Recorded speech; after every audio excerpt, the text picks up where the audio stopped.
안녕하세요. 이번 시간에는 선문 정로 이제 본문의 내용을 한번 이어가 보겠습니다. 책 소개를 안 했는데요. 책 소개를 안 했는데 책은 이 책입니다. 지금 좀 제대로 보입니까? 선문 정로. 그러니까 과거에 그 설림 고경총서 시리즈로 나온 그 책은 굉장히 좀 이래 또 세로로 쓰여지가 있고, 그리고 뭐 한문으로 주로 이렇게 되어 있는데, 그나마 이제 이 책은 한글로 이렇게 좀 쉽게 쓰여졌고, 또 성철 스님의 그 평석이 또 추가되어 있기 때문에 이해한 데 있어 구판보다는 훨씬 더 용이한 것 같습니다. 용이한 것 같습니다. 그래서 사실 저는 이 책을 이 책을 어딥니까? 백리난 가면 백리난 가서 보면은 그 앞에 커피방이 있죠, 그죠? 백리남 다니신 분들은 다 아실 겁니다. 잠시 기다다 보면은 내려 원통전 옆에 이렇게 붙어 있는 그 커피방 바로 옆에 또 이렇게 책을 이렇게 놓아놨습니다. 지금도 있는지 모르겠습니다. 제가 그때 올라간 지 한 3년 전인 것 같은데요. 3년 됐나? 어, 그 뒤로 작년에 한번 설날 전에 잠깐 올라갔었고 했는데, 이 정가가 보니까 15,000원대 있는데 거기는 무조건 이제 만 원만 넣고 이렇게 한 권 가지고 오면 됩니다. 뭐 이렇게 뭐 책을 갖다가 건네주는 스님도 안 계시고요. 그냥 자율 판매니까 혹 백년암에 올라갈 기회가 있으시면은 거기서 좀 조금 저렴하게 책을 구입할 수도 있다라는 거 말씀드리고요. 그러면 전번 시간까지 서문을 가지고 뭐 세 편에 걸쳐서 이야기를 했는데요. 사실 그 서문에 담겨 있는 성철 스님의 말씀이 굉장히 어떻게 보면 굉장히 중요하다는 걸 넘어서 선불교의 뭐 어떤 요체, 골수를 거의 다 담고 있다라고 해도 과언이 아닐 정도로 서문에서 아주 많은 내용을 담고 있는 겁니다. 그리고 이제 이어서 본문은 19편에 19장으로 이렇게 전개가 되는데요. 제 1장이 이제 견성 적불이다, 즉 견성 성불이다. 견성을 하면 그게 곧 성불이다라는 어떤 타이틀인데요. 앞에서도 한번 견성을 가지고는 제가 서문에서 떻게 말씀을 드렸습니까? 견성을 갖다 정의하고 있는 가장 대표적인 의록이라기보다는 뭐 경으로 불리우는 육조단경, 그죠? 육조단경에서 식심견성을 말씀하고 계시다 그랬죠, 그죠? 그때 식심견성이라는 것이 어떤 의미냐 그러면은 우리의 마음을 보아서 성품을 우리의 마음을 알아서 성품을 본다, 이제 이렇게 됐는데, 우리의 마음을 안다는 게 뭐냐라고 했을 때 우리의 심의식, 즉 육식, 칠식, 팔식이 그 본질로서는 본래 공해서 진여자성과 다를 바 없는 그런 어떤 공이더라라는 것을 갖다가 이제 철견하는 거죠. 철견하면 우리의 성품이, 진여자성이 저절로 드러난다라는 그 의미가 식심견성이라고 그랬죠. 그리고 그와 같은 자리를 반야신경에서는 조견 오온계공으로 표현하고 있다 그랬죠. 그래서 우리의 온 일체, 색, 수상, 행식 일체가 뭐다? 본래는 공하다라는 거죠. 공하다라는 그것이 조견이란 말 자체가 어떻게 뭐 두리번 살펴서 관찰을 통해서 그 대상을 갖다가 딱 목도하는 것이 아니라 행심 반야 바람일다 시 그랬죠, 그죠? 그러니까 아주 깊은 궁극의 선정에 들어가면은 자연스럽게 우리의 온이 공하다는 것이 조견 그대로 드러난다 그랬죠. 식심견성도 우리의 심의식 마음이 본래 공하다라는 것을 갖다가 딱 철견을 하면 저절로 우리의 성품이 드러난다라고 했듯이, 다시 한번 이 개념은 굉장히 중요한 거기 때문에 여러분들이 육조단경과 그리고 반야신경의 그 온계공, 식심견성 온계공을 항상 한 묶음으로 여러분들이 생각을 하시고요. 그리고 정말로 여러분들이 이제 철저하게 성철 스님의 가르침을 따라서 혹은 그 선종의 어떤 정법의 그 수행 방편을 따라서 공부를 지어 나가다가 문득 식심견성과 온계공의 그러한 경지에 딱 맞닥뜨렸을 때, 아, 이것이구나라고 이제 그것을 갖다가 이렇게 확인할 수 있는 하나의 어떤 지표가 될 수 있는 거다라는 거니까요. 육조단경의 식심견성 그리고 반야신경의 온계공이 바로 그 한 자리를 가리키고 있는 것이다. 이제 이렇게 딱 정리를 하고 이제 제 1장 내용을 한번 보겠습니다. 보면 1장은 1-1부터 시작해 가지고 1-20 몇 가지 있습니다. 그래서 뭐 가능하면은 일단 조금 중복되는 부분들도 있고요. 중복이라는 게 결국 이제 성 교수님이 워낙 강조를 하시다 보니까 다소 중복되는 그런 내용도 있기는 합니다만 아무튼 주요 내용을 이렇게 한번 보겠습니다. 사실 지금 제가 지금 보고 있는 이 내용은 보다 더 쉽게 그러니까 선문정도에서 좀 한자로 이렇게 표현된 내용을 또 한글로 보다 더 쉽게 있게 풀이한 내용이고요. 제가 이 내용을 어디서 이렇게 뭐 캐치를 했는지 모르겠지만 아무튼 상당히 한글로 보다 더 쉽게 이렇게 표현을 한 겁니다.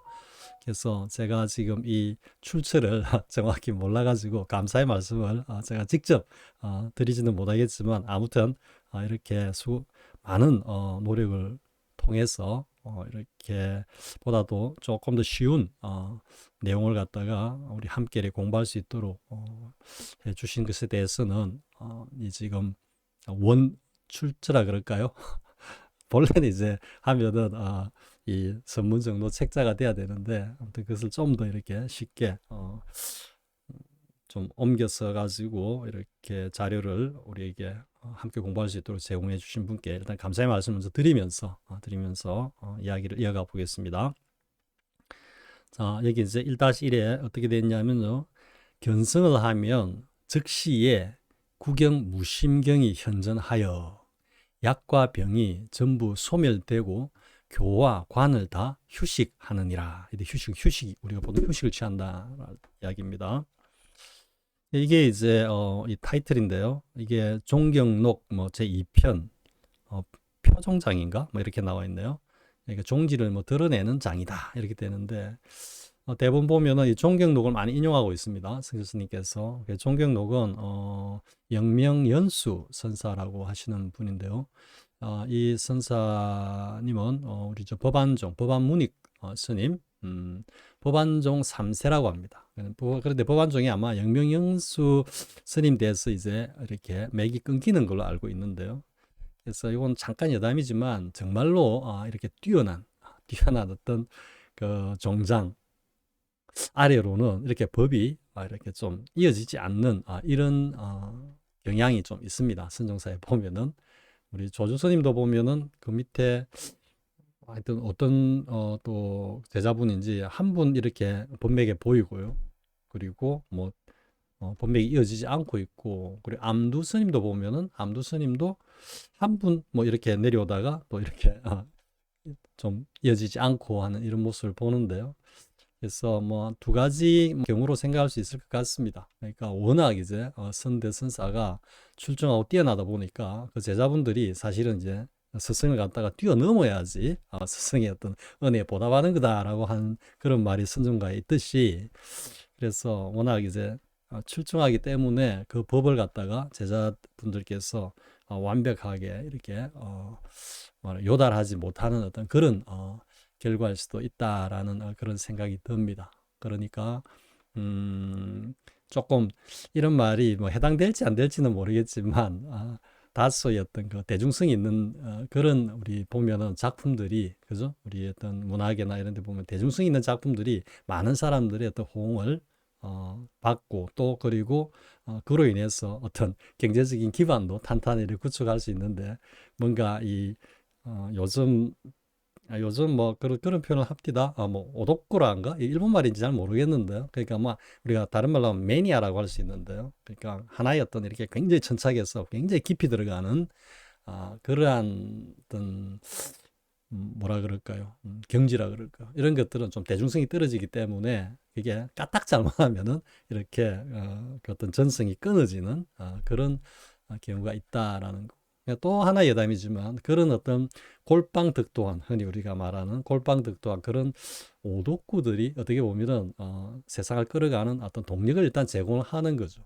그러니까 일반적인 어떤 그런 수준에서는 뭐 접근한다든지 아니면 노력을 쏟는다든지 이런 것들이 그 불가능한 것을 모든 것을 다 전폐해버리고 오직 그 하나를 위해서 궁구의 어떤 진리를 위해서 노력한 그런 어떤 존재가 우리 어떤 삶에 있어 가지고 뭐 하나의 어떤 발명품이라든지 우리 예를 들면 에디슨이라든지 뭐 그죠? 그리고 사실 빌 게이츠나 뭐 스티브 잡스 같은 경우도 그렇지만 뭐 빌 게이츠도 하버드 대학 다니다가 뛰쳐나가지고 결국은 그 오덕구로서의 어떤 그 결실을 갖다가 보여준 예라고 볼 수 있는 거죠. 이 아이가 잠깐 다른 데로 흘렀는데요. 이게 제가 드리는 말씀치가 뭐냐면은 그래서 그만큼 뭔가 하나에 몰입해서 하나의 어떤 경지를 갖다가 파거나 이루는 그런 분들이 설사 대중적으로 사회적으로 그렇게 도드라지지 않는다 하더라도 그런 분들의 어떤 가치를 우리는 존중해야 된다. 그런 측면에서 제가 조금 다른 이야기를 했습니다. 자, 아무튼 그 영명연수 선사의 저작이고요. 엄청난 대작이라고 합니다. 저는 뭐 다 읽어보지도 않았고 또 이것을 갖다가 이제 그 요약했다라고 하는 게 명추회요라고 하는데요.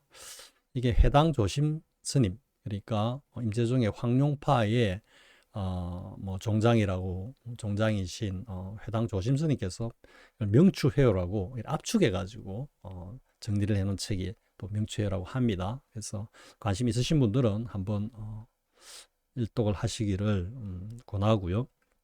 물론 저도 안 읽어봤습니다. 명추회요는. 아무튼 소개는 해야 되니까 일단 소개하고 가겠습니다. 자, 아무튼 종경록의 내용인데요.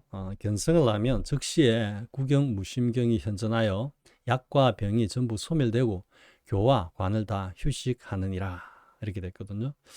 그래서 뒤에 이제 좀 부연 설명이 쭉 이어집니다. 한번 읽어보고 해보겠습니다. 견성만 하면 즉시 구경의 무심경계가 나타나서 약과 병이 모두 없어지고 교와 관이 다 쉬게 된다.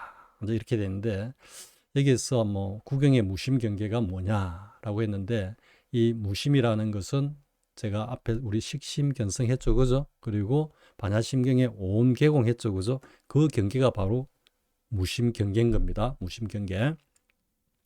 그래서 이렇게 구경의 무심경계가 나타나서 구경각에 이르렀다는 이야기고 곧 이게 이제 견성이니까요.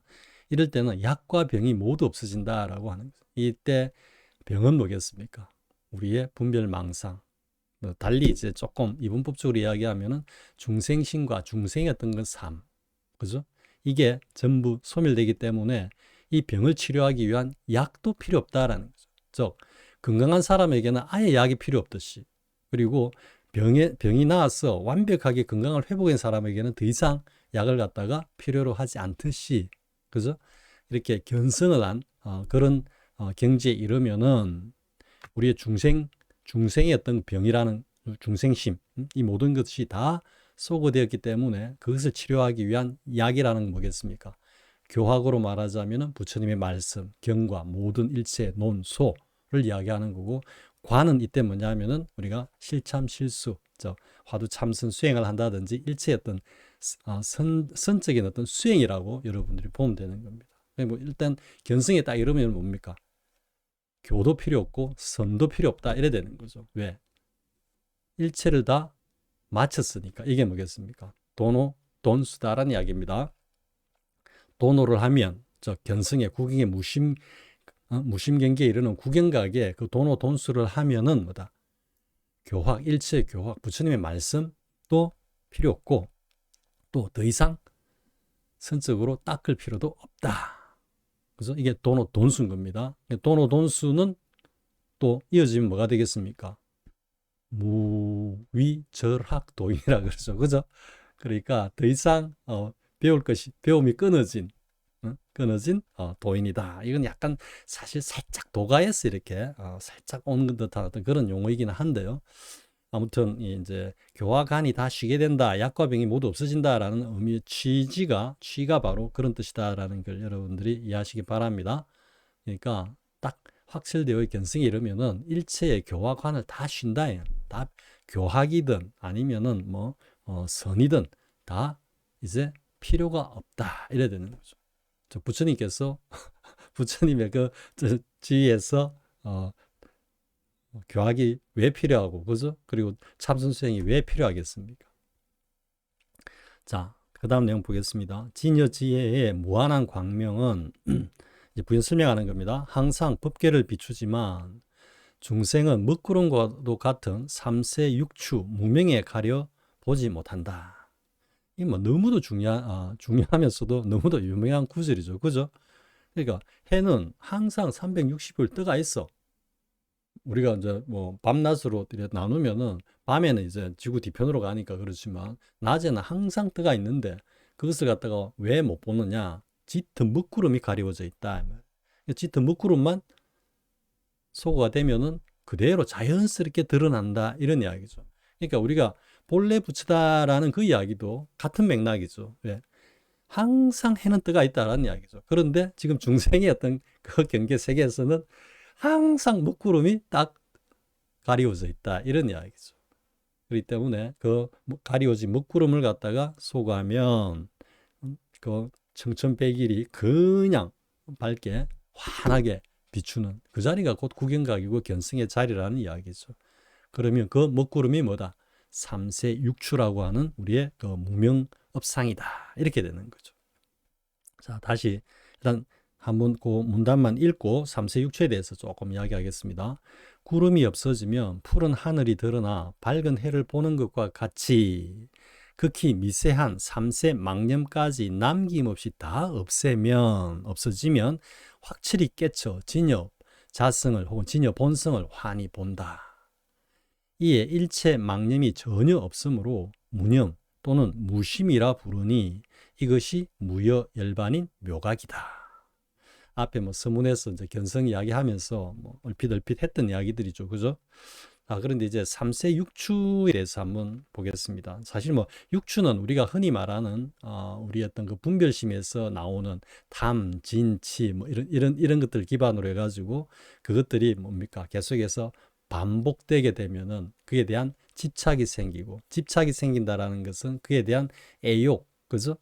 애증이 생기는 거고 그러다 보면은 그게 하나의 업으로서 누적이 되고 축적이 되고 그리고 그 누적된 어떤 업의 결과물로서 뭔가 그 과보를 받기 때문에 뭐 우리가 이제 육도에 윤회한다라는 그런 어떤 측면에서 이게 육추를 갖다가 조금 이제 가볍게 설명을 하는 거죠. 저도 그 상세하게 6가지를 나눠 가지고 뭐 어떻다 이렇게는 저도 지금 아직까지는 정리가 안 돼 있는데요.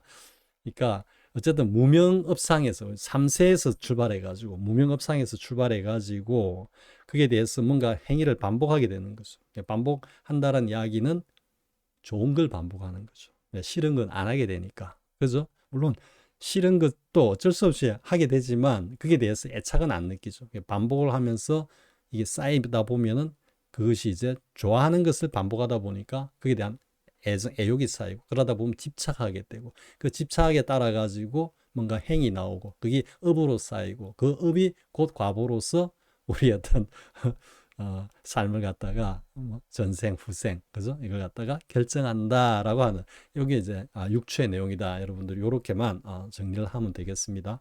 근데 이제 3세가 뭐냐 하는데 3세는 첫째가 이제 무명업상 그리고 두 번째가 능견상이라 그래요. 능견상.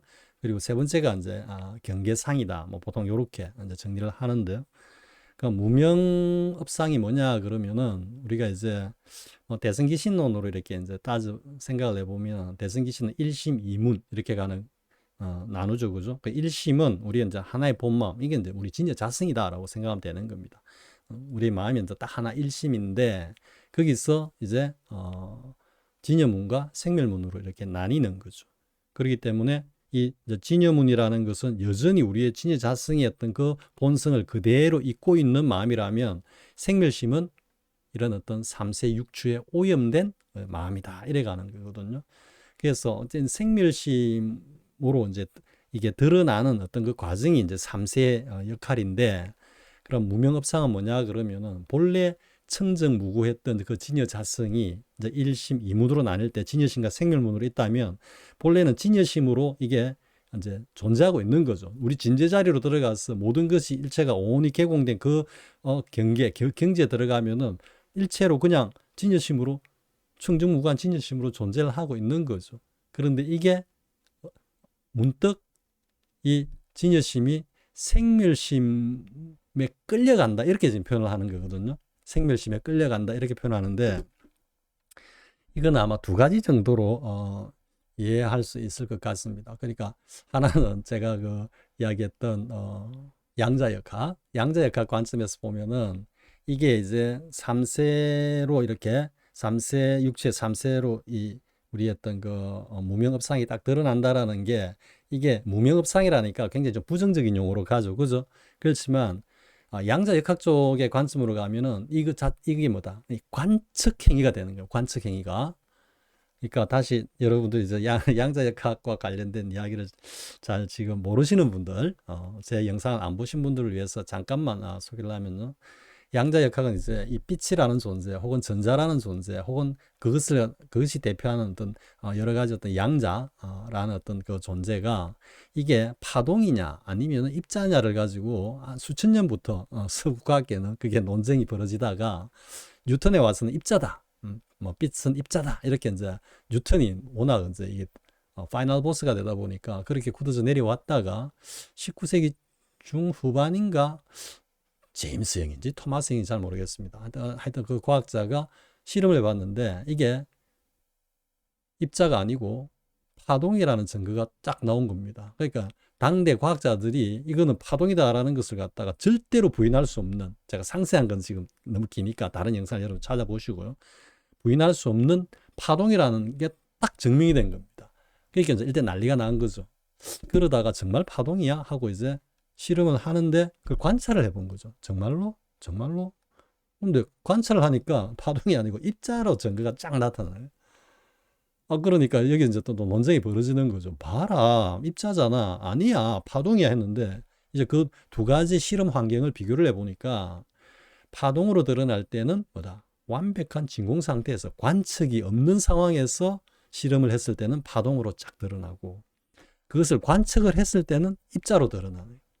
그러니까 이거는 어떻게 우리가 흔히 빼박이라고 전혀 양측에서 부인할 수 없는 하나의 진리로서 명확하게 드러나니까 그러니까 빛은 뭐다? 파동이면서 입자다라는 이걸 옛날에 양광자설이라고 제가 고등학교 다닐 때인가 배웠던 것 같은데요. 중학교 때인가. 그래서 아마 물론 양광자설이 아닐 수도 있습니다. 제가 그냥 기억으로 이야기하는 건데요. 그래서 이 양자역학에 이제 따르면 완전 진공 상태에서는 파동이야. 근데 이게 관측이 이루어지면 이건 뭐다? 입자로 드러난다 이래 됐거든요. 그러니까 뭐 관측이라는 것은 무엇을 전제로 하겠습니까? 관측자와 관측 대상. 그죠? 두 개로 딱 나눠지죠. 달리 이야기하면 뭐로 나눠집니까? 주관과 객관으로 나눠지죠. 그죠? 즉 주관과 객관으로 나누어지면서 상호 관찰이 이루어질 때 이거는 진공에서 파동에서 입자로 드러나면서 구체적인 형상을 띠고 나온다라는 거죠. 우리 오온도 마찬가지고 본래는 오온이 개공한데 이게 어떤 인연에 따라서 뭔가 상호 교습이 이루어진다. 이게 상호 교습이 곧 관측이거든요. 그러니까 과학적인 관점에서는 관측이지만 우리 불교적 우리 어떤 존재와 작용의 어떤 원리적인 관점에서 보면 이거는 상호 교습이라, 즉 인연이라. 인연을 통한 연기를 갖다가 이야기하는 거죠. 그러니까 양자역학에서 말하는 관측은 우리 불교에서는 연기다. 여러분들 이렇게 생각하면 되는 겁니다. 자, 그러면 이게 이제 3세가 왜 양자역학 이 이야기하고 어떻게 연결이 되느냐. 이제 여러분들이 이해가 됩니까?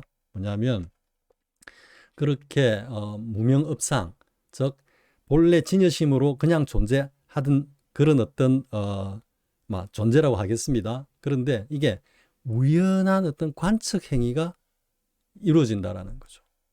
그러다 보면은 우리 어떤 뭡니까? 양자역학에서 말하는 그 파동 함수가 무너지면서 이제 입자로 드러난다 이래 되는 거거든요. 그러니까 진여자성도 그대로 그냥 그 자체로 그대로 난 존재를 하고 있으면 되는데 거기서 뭔가 이 생멸심이라는 어떤 존재의 살짝 작용을 통해서 양자역학으로 이야기하면 파동함수가 무너지는 겁니다. 파동함수가. 그러면서 이게 이제 입자화되면서 뭐가 된다? 주객으로 나뉜다라는 게 이게 지금 3세의 핵심이거든요. 그러면 3세자 무명업상은 그렇게 진여자성으로 그대로 존재해야 되는 이 녀석이 어떤 이유에 쓴지 모르지만, 그래서 여기서 문득 일어났거든요. 그러니까 어떤 이유에 쓴지 모르겠지만 진여자성이 무명업상에 이끌려간다, 이렇게 되는 거거든요. 무명업상에 이끌려가는 그게 이제 첫 번째 3세 중에 하나고, 두 번째 뭐냐면 이끌려가면서 뭐다? 주관적인, 자기 스스로 내가 주관적인 존재라는 것을 갖다가 인식하게 된다. 이게 두 번째고요. 그러면 스스로 주관이라고 인식했기 때문에 당연히 자연스럽게 객관의 대상이 존재하게 되겠죠. 그죠?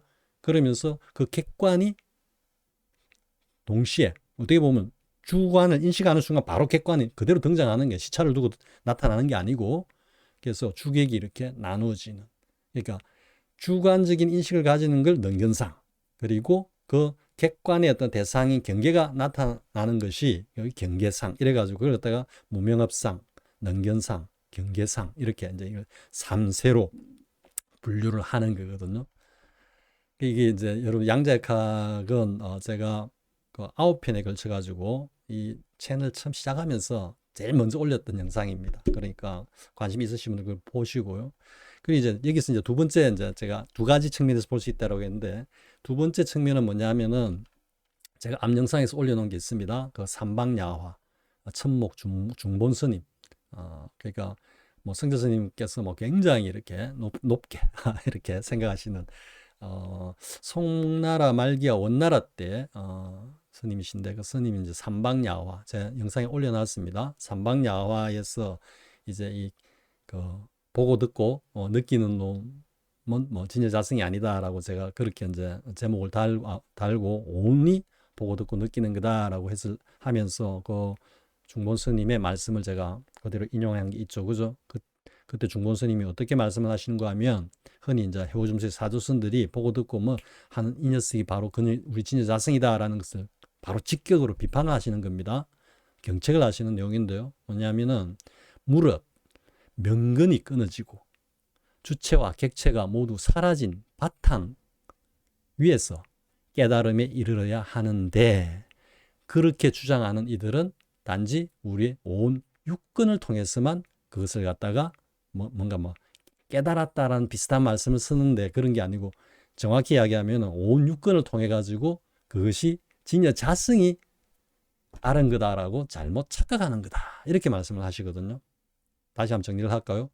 명근이 끊어지고 주체와 객체가 사라진 바탕 위에서 깨달아야지 그게 진짜 깨달음인데, 그러지 않고 명근과 주관과 객관이 엄연히 존재하는 거기에서 자기가 진여 자성을 보았다라는 것은, 즉 보고 듣고 느끼고 하는 이놈이 바로 그놈이다 하는 것은 여전히 육식 온덩이를 가지고 그 진여 자성을 갖다가 체험했다라고 하는 거다, 이렇게 지금 말씀하시는 거거든요.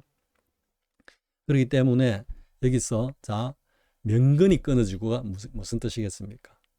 3세 육추 중에 우리의 육식 7식이 끊어지고, 이런 뜻입니다. 명근이 끊어진다라는 말 자체가. 왜냐하면 제8식은 이게 우리의 어떤 그 인지작용 가지고는 알 수 없는 거기 때문에, 그냥 우리가 일반적으로 우리의 어떤 삶의 주체로서의 온덩이를 생각하면 이 녀석은 뭐다? 육식과 7식.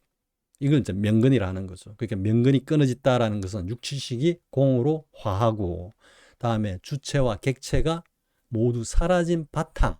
이게 뭡니까? 3세가 소거된. 왜? 3세가 주객의 지금 원흉이지 않습니까? 그죠?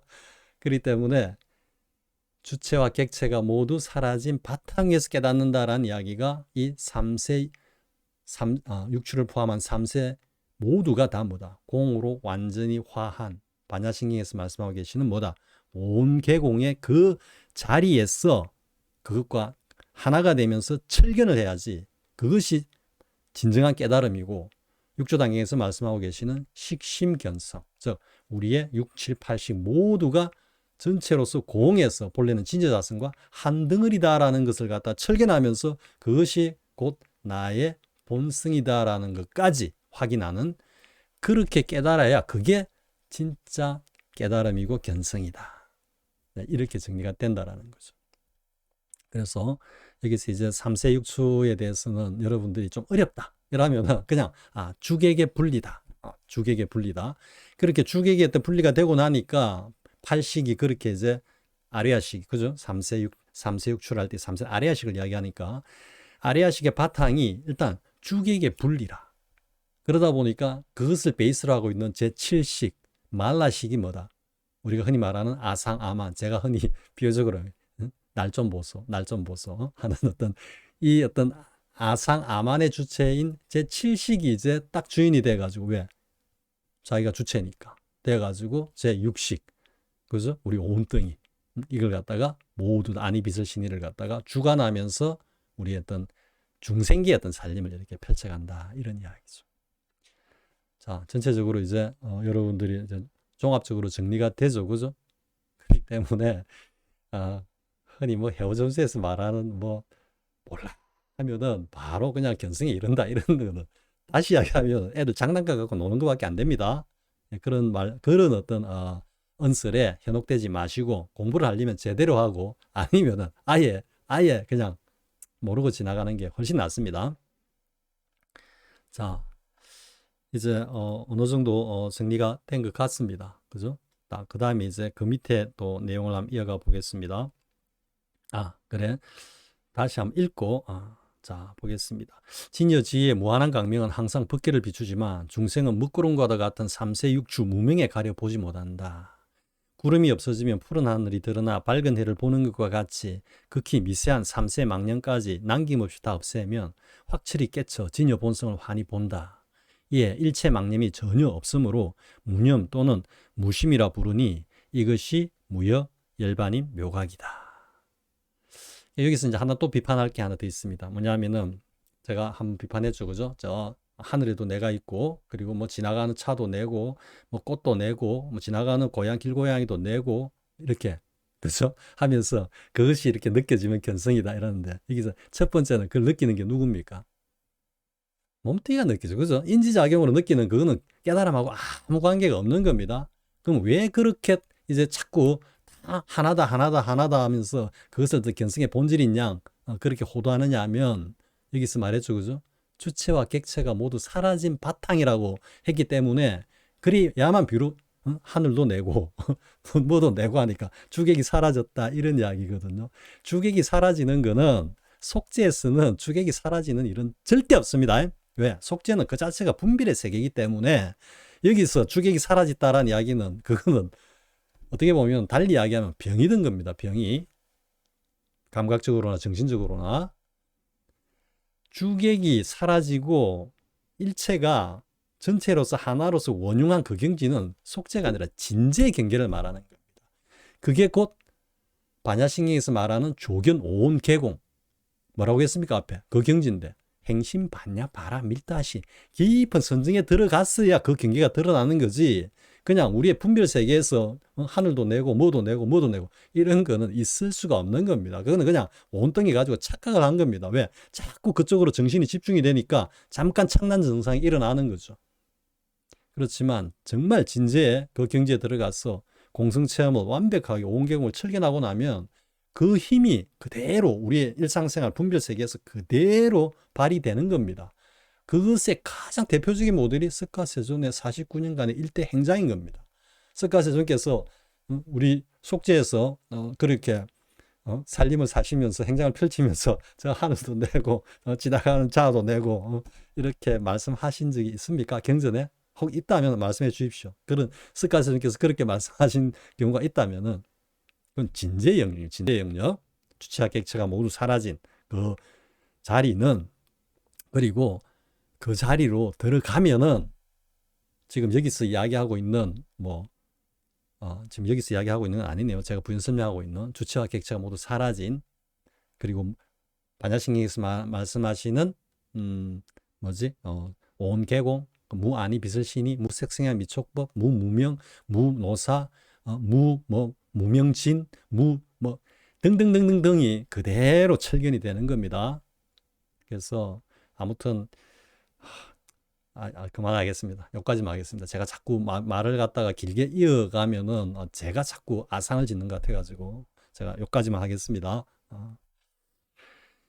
자, 무심, 무념은 뭐 앞 시간에 좀 이야기를 했죠. 그죠? 했기 때문에 뭐 제가 지금은 안 하겠습니다. 너무 길어질 것 같아가지고 나중에 한번 나오면은 사실 무념, 무심은 이거는 정말로 그 자리를 철견하지 않으면은 무념, 무심은 정확하게 구분하기 힘든 겁니다. 사실은. 그러므로 자 보겠습니다. 기신론에서 견성은 미세망념이 완전히 없어진 구경각이라 하였으며, 그죠? 뭐 대성기신론, 마명보살의 뭐 대성기신론은 우리 뭐 천고의 어떤 그 기준이라고 다들 평가를 하니까 성조 스님도 마찬가지고 역대 종장들께서 원효와 현수도 그들의 기신론소에서 기신론에 이제 주석을 달하는 것을 소라 그러죠, 그죠? 금강이하의 모든 중생은 무명망념을 떠나지 못했다고 하였고, 원효와 현수는 원효 스님과 현수 대사는 보면은 교학의 어떤 그 물론 이제 원효 스님께서는 뭐 어떻게 보면은 선종의 어떤 그런 입장에서도 뭐 확철대오를 하셨는지 그렇게까지 생각이 들게 하는, 왜냐하면 그 기신론소와 같은 그런 어떤 저작이 정말로 깨닫지 않은 그런 어떤 경계에서는 사실 나오기 힘들다고 봐야 되거든요. 그렇기 때문에 아무튼 원효 스님, 원효 대사와 현수 스님도 다들 뭐 교학의 어떤 그 뭐 최고의 어떤 그 최고봉이라고 하겠지만, 아무튼 기신론서에서 금강이하의 모든 중생은 무명망념을 떠나지 못했다.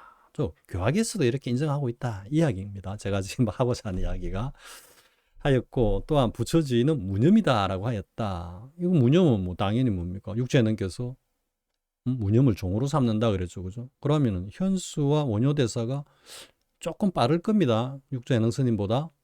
그러니까 이미 그 시대 때 무념이라는 게, 불지는 무념이다라는 게 일단 정립이 돼 있다라는 거죠. 그러니까 사실 그 무념이라는 건 제가 앞에서도 자주 이야기했지만 확철되어 한 그 경지에서 일체 망념이 끊어진 어떤 마음이고, 그 마음에서 우러나오는 게 이제 응무소주 이생기심이라 그랬죠. 그죠? 그래서 자, 금강유정, 즉 등각 이하의 일체 중생은 망념과 생각이 남아있는 것이다. 이제 금강이라는 것은 지금 등각이라고 했는데요. 그러니까 금강은 그 뭡니까? 마지막 그 확철되어 견성에 이르기 바로 직전 단계라고 이야기를 하고 있습니다. 금강 유정을. 그래서 등각 이렇게 되는데, 그래서 어쨌든 그 무심, 그러니까 제8 아레아식이 잔존하고 있는 그 경계도 무심이라 하거든요. 어쩔 수 없이 좀 무심과 무념을 또 이야기 좀 하게 되는데요. 그 어떤 무심에서 이제 확철대오로 나아가고 나면은 그 진여 자성의 자리에서 그냥 일체 망념이 떨어진 그런 곳에서 올라오는 우리의 어떤 마음, 뭐 내지는 생각이라 해도 괜찮습니다. 흔히 뭐 무념을 생각 없는 마음이라는데 그거는 아예 말도 안 되는 이야기고요. 그러니까 어떤 청정 자성으로부터 일체 망념이 떨어진 마음이나 생각이다. 이렇게 하면 이게 무념으로 정의가 되는 겁니다. 자, 무념 또는 무심이라 부르니 이것이 무열반 묘각이다 했는데, 이때 무념 또는 무심이라 했을 때 이 무심은 제8 아레아식이 남아있는 그런 그 제8 마계의 어떤 그 무심 경지를 이야기하는 게 아닙니다. 확철되어 대원경지로 나아갔을 때 전체로서의 어떤 무심을 이야기하는 겁니다. 그러니까 제8 아레아식까지 완전히 떨어진 그 전체로서의 어떤 자리를, 마음자리를 우리가 무심이라고 하면, 그 무심의 자리에서 일체 망념이 떨어진 마음이나 생각이 올라오는 것을 무념이라 한다. 여러분들 이렇게 딱 정리를 하면 되는 겁니다. 자, 금강유정, 즉 등각 이하의 일체 중생은 망념과 생각이 남아있는 것이다. 그러므로 등각도 부처의 거룩한 가르침과 법약이 필요하다. 약과 병이 모두 없어지고 교와 관이 함께 쉬어버린 무념 무심은 무명이 영원히 없어져 자기 본성을 철저히 본 묘각뿐이다. 이게 이제 확철되어 경지다 이런 이야기죠. 자, 그 다음 내용 보겠습니다. 옛사람이 말하기를 부처님께서 모든 법을 말하심은 모든 마음을 제도하기 위함이다. 그리고 나는 모든 마음이 없으니 어찌 모든 법이 필요하리오라고 하였으니 과연 그렇다. 여러분 여기서 조금 이해가 안 되는 부분도 있을 수 있을 겁니다. 부처님께서 모든 법을 말하시면 모든 마음을 제도하기 위함이다. 이때 마음이 뭐냐? 우리의 분별심이다. 조금 더 이제 조금 이렇게 확장하면은 어떤 마음이겠습니까? 6조 단경에서 말씀하고 있는 식심견성의 그 마음심인 겁니다. 자, 우리 6식, 7식, 8식. 이해가 되죠? 그죠? 이게 공하다는 것을 딱 철견하고 나니까 우리의 진여자성이 본성이 그대로 드러나더라라는 게 식심견성이니까. 그러니까 부처님께서 모든 법을 말하시면 모든 마음을 제도하기 위함이다. 이 제도란 말이 조금 그렇지만 6, 7, 8식이 모두 다 뭐다? 공하다라는 것. 진여자성과 하등 다를 바 없이 전체로서 공하다라는 것을 알려주기 위함이다라는 것이 부처님께서 모든 법을 말하시면 모든 마음을 제도하기 위함이다. 이 뜻인 겁니다. 정확한 뜻. 나는 모든 마음이 없으니 자 이제 이해가 되죠? 아니 석가서전이 뭐 마음이 없어 이게 아니고 이때 마음은 6, 7, 8식 3세 6추 미세망념까지 포함하는 그 중생심이라고 우리가 이제 흔히 이야기를 하면 그런 겁니다. 어찌 모든 법이 필요하리요. 중생심 병이 다 나았는데 뭐 교화 관이 왜 필요하겠느냐 이런 이야기죠. 자, 과연 그렇다. 여러 부처님의 모든 법문은 중생의 온갖 병을 치유하기 위한 처방이다. 병 없이 건강한 사람에게는 죽은 사람을 살릴 만한 신비한 처방과 묘약도 필요 없다. 그죠? 건강한 사람한테 죽은 사람을 살리는 묘약 전혀 필요 없죠. 그죠? 오히려 먹으면 오히려 그게 독이 될 수도 있으니까. 그와 같이 범부심, 외도심, 현성심, 보살심 등 한없는 중생의 본래 병인 일체의 생각과 망념을 단연코 벗어난 구경무심지의 대해탈인에게는 아무리 깊고 묘한 불주의 말씀이나 관행도 소용없다. 불주의 말씀 은교나 관행, 이거는 이제 참선 수행, 방편 이런 이야기입니다.